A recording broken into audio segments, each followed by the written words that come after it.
Yes, welcome to the Biz Communication Show. I'm your host, Bill Lampton. You and I know that excellent communication skills are vital for the success of our business.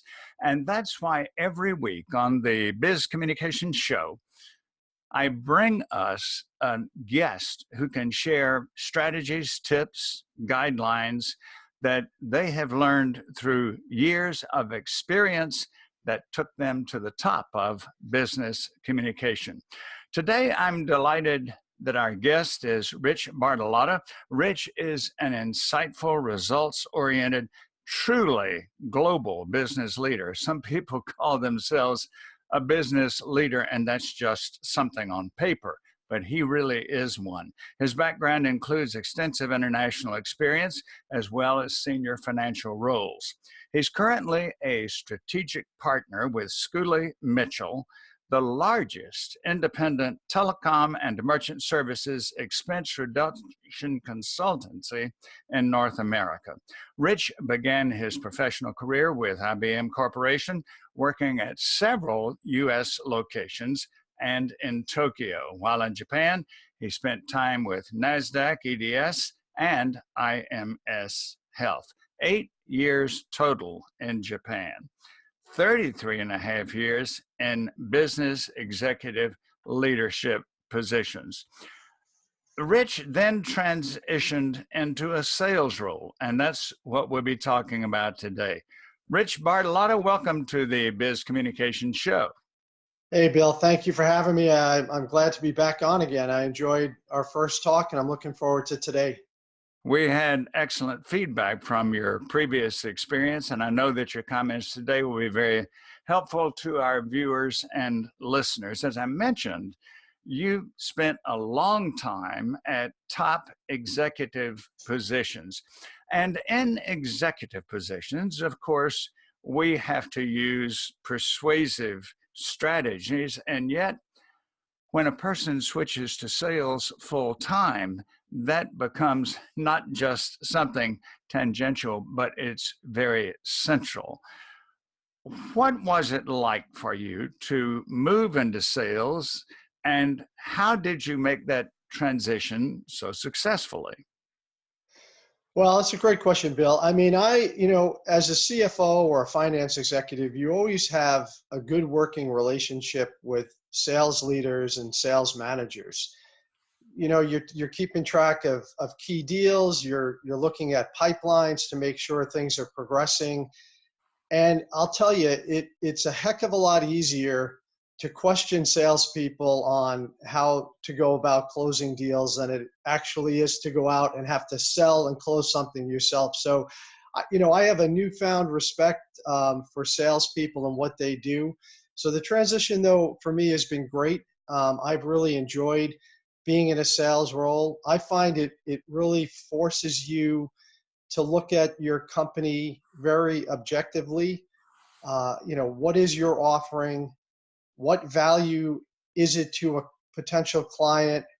How are you treating clients through that whole client experience? So I think there's a lot of learnings you get from being in sales. I've enjoyed tremendously helping my clients improve their profitability through what we do. So it's been a great learning experience, but I do think I had a lot of training through my 30 some odd years in finance and leadership roles, because ultimately we're all selling, whether we understand it or not, at all different points in our careers. And as a CFO, I might have been selling, in a sense, the company and the value the company brings to prospective shareholders, right? Or as a leader, you're going in and selling your ideas to people. So it's a little different now. It's certainly a lot more direct and hands-on, very much enjoyable, and just been a great learning experience for me. One of the things I pick up on your comments is what I consider absolutely essential for success in sales, and that is strong belief in, genuine commitment to your company and to your services and to your products. It is absolutely impossible to become such a successful actor that you can sell what you don't believe in. I remember a story from Zig Ziglar, certainly one of the top sales trainers of all time. Zig said that when he was selling cookware, and when he managed a large team of people who were selling cookware, one of his salespeople had not bought that product himself. He wasn't using it. And Zig said to him, "Why don't you have it?" And he started saying, "Well, it's expensive. We can't budget it. We've got children that we've got to educate. We're making payments on a car." And Zig said, "Now, wait a minute.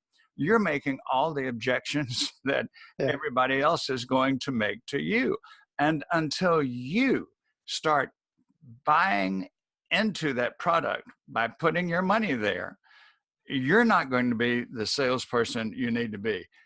Well, the good news is that he bought the product and he certainly became much more effective. You've got to be a believer before you can be a persuader. Isn't that a good way to put it? Yeah, I agree. And I definitely agree with you, what you're saying. I mean, I think to me, there's a lot of traits of a good salesperson. I think first and foremost, the ability to just question a prospect about their business in a very thoughtful, insightful way. What are they doing? What kind of challenges do they have? Where do they see opportunities? What is the competition doing in their marketplace? I think you have to question and then be very, very good at listening to what the client is telling you or the prospect is telling you, and then taking that information, right, and taking your product or service and putting it in the context of the client or the prospect, what value you bring to them, right? I think that is first and foremost, what you have to do. I also think your point about confidence is a good one, right? I mean, if you don't believe in what your product or service is doing and the value it brings, you're never going to convince, anybody else of that. And I think that is a key trait that good salespeople have had that I've known over the years. And I'll tell you, the last one I think is, and this might be a little odd because we want salespeople to be very, very aggressive. But I actually think you need to have some patience in the sales process, because a prospect may not be ready to buy what you have, even though your product can help them tremendously. It just may not be the right time for them to make that purchase decision.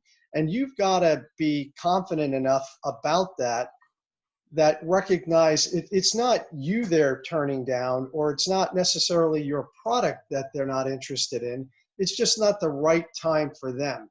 And that's an important element. And we stress so much to go in and be aggressive that I think sometimes that can be more harmful in situations than being a little bit more patient and waiting and staying in contact with the prospect, so that when the timing is appropriate, you can get in there and present your offering again and get the business. So I think those are some of the things that, to me, really distinguish great salespeople from, so-so. Well, you bring to mind several points there. One is the way that the sales strategy has changed over the last 25 or 30 years. 25 or 30 years ago, nobody would have known what you were talking about if you mentioned consultative selling. And yet that's exactly what you're talking about now. 25 to 30 years ago, salespeople, whatever their company, whatever their product or service, they had a memorized pitch. They went in with that pitch. They did not know what the needs might be with the individual or the corporation.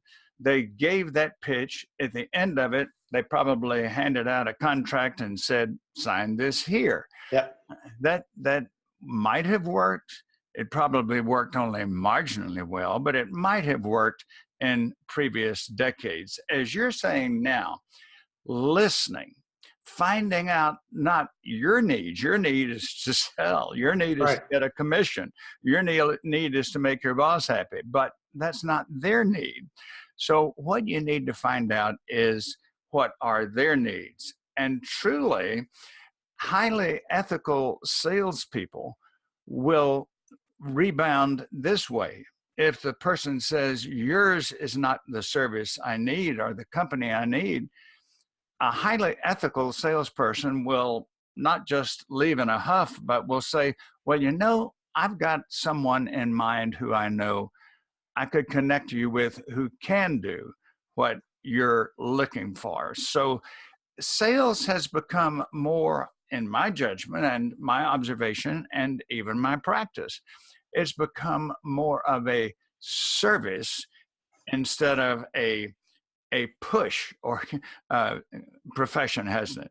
Yeah, it has. And I think, you touched on a good point. And I mean, you mentioned my background in Japan and in Japan, and we may have talked about this on the first time we were on the show together, but it's all about relationships. And I think in Japan, the first thing that you want to have before people will do business is some form of a relationship with that other party, right? And they're not going to move forward to buying your product or service until they get to know you and have a degree of trust in you as a person and what you're representing.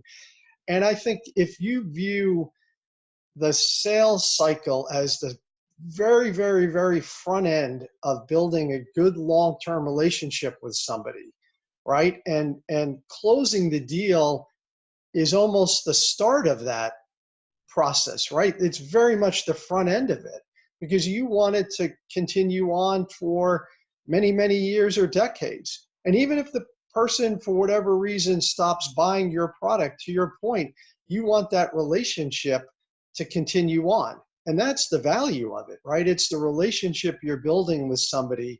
You're providing value to them, certainly through the product or service, but you bring a whole lot more to the table in that relationship over time. So I think if you go in taking a long-term view and not a transactional approach, but a building a knowledge-based relationship approach, you're going to just have tremendous, tremendous success over time. Yes, I agree with that fully. And Rich, there's an excellent example that happens several times a week to you and me and other professionals who are on LinkedIn.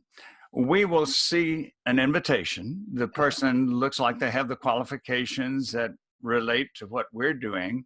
We see a beneficial relationship that might happen. So we accept the invitation. Less than a few hours later, we get a sales pitch from that person. And what do? Usually, we will take that person off of our LinkedIn. We know they just don't get it. Why am I going to buy from somebody there's no relationship with? Right. It reminds me of a telemarketer call that I had at my home phone the other day, and I'm one of the few, I guess, who still has a home phone. And I picked up the phone. The telemarketer said, I have you down on a list of people who would love to make more money from their home. And I said, no, you do not. And I hung up. Again, this is somebody that I don't know, I never will know, and yet they think they're going to sell me something. I'd like to get back to what you said about the sale has to happen when the timing is right for the prospect and not for the sales representative. Right. One of the most amusing experiences in my career was that there was a very fine company in Baltimore that wanted me to do some sales training for their group. So I went to them, and the feedback was very good. The interaction was strong while I was there. We all felt good about it. So I felt probably I would be getting a repeat performance invitation to do another all day or day and a half seminar with that same group within a year or two. Guess what? 9 years later, they invited me back. And when we concluded that second session, I said, well, I guess I'll see you in 9 more years. Now, my preference, of course, would have been to have it happen right then, but that was not their timing. I'm sure they had other consultants come in the meantime, which gave them different perspectives and different strategies for sales. When I came back, the timing was right then. You have to go with their timing and not with yours. Let me ask you, are there any big mistakes, that one or two, that you see salespeople make that you would warn all of us against making? Yeah, I think you've touched on these a little bit already, but I think just jumping in a little bit too quick with a solution rather than listening and understanding what the client really is talking about and how your service can benefit them. So if if you're you're in a meeting with a prospect, I think you want the majority of the discussion to be led by the prospect and not by you. And then what you want to do is take that information and digest it and come back with an appropriate offering and value proposition that will then resonate with them. So I think a lot of times people just jump in trying to close that sale too quick. And I saw a lot of that when I was in the finance end of the business, right? On a CFO or a finance person, because a lot of companies, public, private, are driven by quarterly results. And that is a good and a bad thing. And where it's bad for salespeople is when they're pressured to close something by quarter end, because they will then go in and start to look for ways to get the client to buy maybe before they're ready to buy. And that is often done by cutting price, right? Let me give you, Bill, a 15% discount if you sign up by, June 30th. But I tell you, if you go to July 1st, that discount's not there.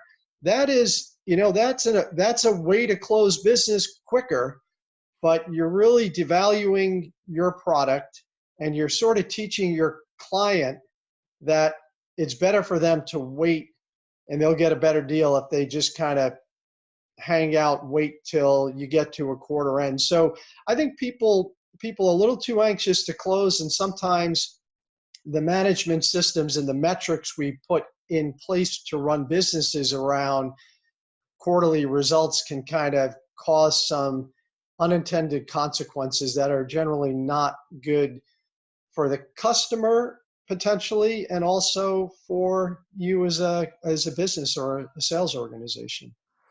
Excellent point. I'm sure you're familiar with Jeffrey Gitomer, who has written and spoken about sales for many years. And one of his comments that he makes over and over is, if you're telling, you're not selling. And Yeah. that's a great point that you have brought out, that really, to be a top salesperson, you must rely more on your ears than on your mouth. I agree 100%. Rich, you mentioned closing a minute ago. That's what we have to do now. And you have made our allotted time very beneficial, informative, helpful, as I knew you would. Certainly people are going to want to know your contact information, so please share that with us. Yeah, I think the best way to contact me is at my office number. That is 678-436-5740. Thank you very much. And since Rich has shared his contact information, I'll do mine. Bill Lampton, the Biz Communication Guy. So logically, my website is bizcommunicationguy.com. Invite you to visit there, sign up for my online newsletter, and check the services that I provide for corporations and for business leaders. Rich, before we wind up, any closing thought? Bill, again, I appreciate the opportunity to be with you. I always get a whole lot more out of our discussion than I give, so I appreciate that, and today was no exception. But I do hope we shared some good points with people. Just, I think taking a little bit longer term view of working with prospects and really trying to listen and understand their needs and build a good long-term relationship, it's just going to pay tremendous dividends to you as a salesperson. So I appreciate the opportunity as a relative novice to this to be able to come on and share some of my thoughts and experiences. You're quite modest to call yourself a novice. Thank you so much, Rich. Thank you for those kind comments. And we appreciate all of those who have joined us on video and on podcast. Be with us next week when we will welcome another guest who will help us strengthen our sales leadership, management, teamwork, customer service, and yes, our profits on the Biz Communication Show. I'm your host, Bill Lampton.